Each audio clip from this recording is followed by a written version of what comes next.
It's a game in which the Panthers could have had it, should have had it. In the end, though, another frustrating and close loss. It is just one win. They have just 4 wins on the season, but you get the sense this is really one that can help them. The Tar Heels will help tip off this big-time basketball showcase in about half an hour, and boy, could UNC use a win. You know, at various points this season, you could easily say the Panthers were the worst team in the NFL and that Bryce Young's future with the franchise was finished.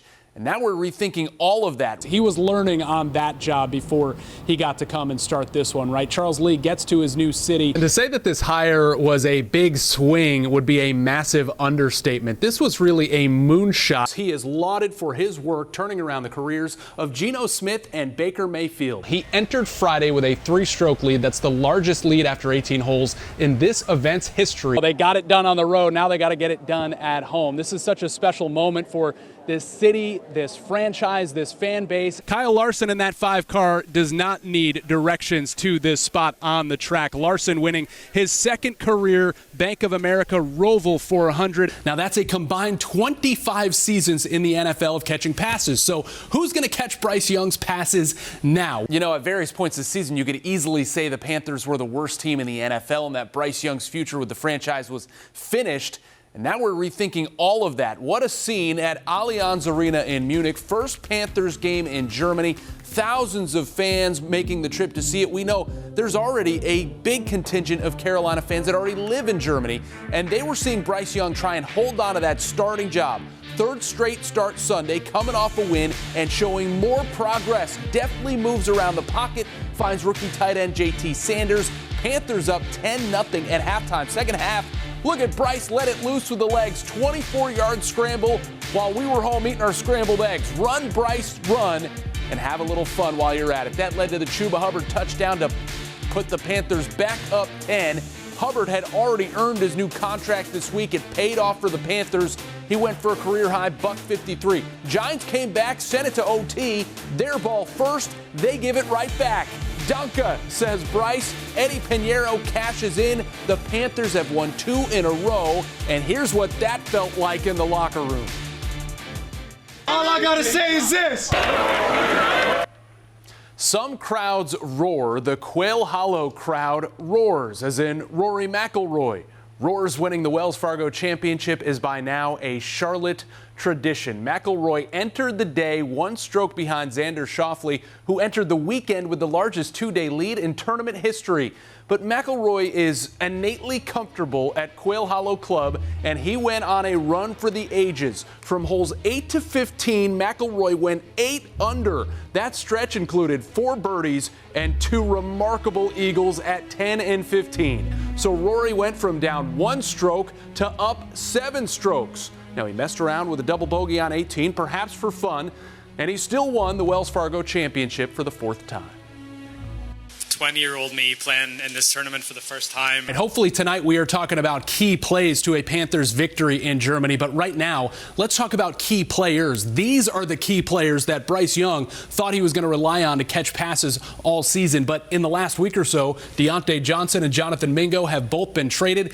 Adam Thielen hasn't played since week 3. Now, that's a combined 25 seasons in the NFL of catching passes. So who's going to catch Bryce Young's passes now? Well, he's relying on 3 rookies that fans are really excited about. They are Jalen Coker, Xavier Legette, and JT Sanders. Let's take you through these guys one by one. Xavier Legette, 4 touchdown passes and dollar bill celebrations since week 4. That's tied for first among NFL rookies in that span. Jalen Coker, an undrafted dude at a Holy Cross who basically outplayed Mingo. That's why Mingo's in Dallas. He's looked really good, especially the last few weeks paired up with Young. And then JT Sanders could be the long-awaited answer at tight end for Carolina. Even hurdled the dude in last Sunday's win against the Saints. So Bryce Young is really relying on these young players right now. That bodes well for the future of all of them. It's chemistry that's building. In fact, here's what they said about their quarterback. I think it really shows his character, what type of person he is, what type of man he is.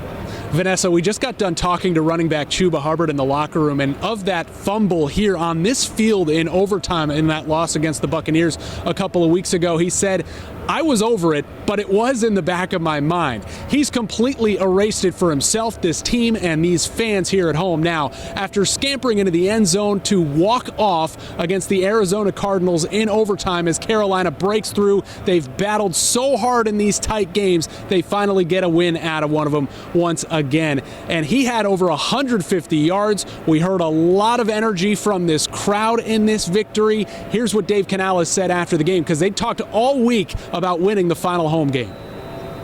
It was great. Well, the Cardinals are eliminated from playoff contention with this loss, and for Carolina, it's just their 4th win of the season. They are not going to the postseason yet again, but this could be big towards building the culture here. In fact, former head coach Ron Rivera was in the building today. Saw him having a nice chat with Bryce Young after, and speaking of Young, yeah, he's given these fans a lot to hope for with yet another good performance and a bounce-back one at that. We'll hear from him and have much more on this celebratory day at Bank of America Stadium coming up in sports. We'll send it back to you. They got it done on the road. Now they got to get it done at home. This is such a special moment for this city, this franchise, this fan base, and this ball club. 3rd time ever in the World Series, but first time they will actually get to host games 1 and 2 here in Arlington. In series past, they had to go to St. Louis and start a series in San Francisco, but they started right here at Globe Life Field, playing World Series games here at this stadium for the very first time in franchise history. Of course, it hosted the series back in 2020 between the Dodgers and the Rays. Now the Rangers get to take the field here, and we have seen this stadium, we have seen these fans throughout these playoffs. How amazing have they been? I'll tell you what, these guys that we just talked to, they cannot wait to get out there in front of them for game 1 tomorrow night. Obviously, it's really exciting. All right, so these first 2 games so vitally important to the Rangers to have the opportunity to host them here at Globe Life. Diamondbacks on the field for batting practice now. The Rangers getting to work out in very soon with BP to follow, and manager Bruce Bochy is speaking right now. We'll bring you his comments coming up at 5 o'clock. How good has he been to guide this team to where it is tomorrow night playing for the World Series? Back to you. Ready or not, the primetime stage has arrived for the Panthers rookie quarterback. First time in front of the home fans and the hated New Orleans Saints right behind me. They are here to try and spoil that party.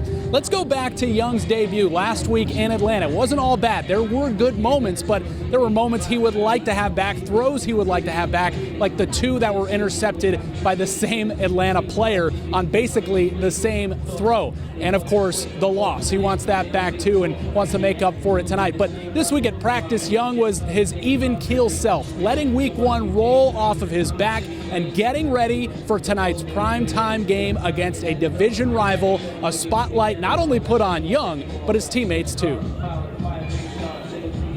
Yeah, I think it's a great opportunity. All right, tonight is the only home primetime game on the Carolina Panthers schedule this year. Let's see what kind of season they have, if they could get one flexed here at home later in the season. But come to think of it, when hasn't Young played in big games? He did at Alabama. He even did at high school at Mater Dei in Southern California. So the moment is not going to rattle this rookie. Let's see if the Saints defense does, though. Kickoff is tonight at 7:15. We'll have more coming up at 5:30 and 6 o'clock at Bank of America Stadium. Nick Carboni for WCNC Sharp. On their rival. Hello, everyone. I am Nick Carboni, joined alongside SEC baseball guru Rusty Enzer. And Rusty, Vanderbilt off to a hot start on Friday night, and that was all they needed.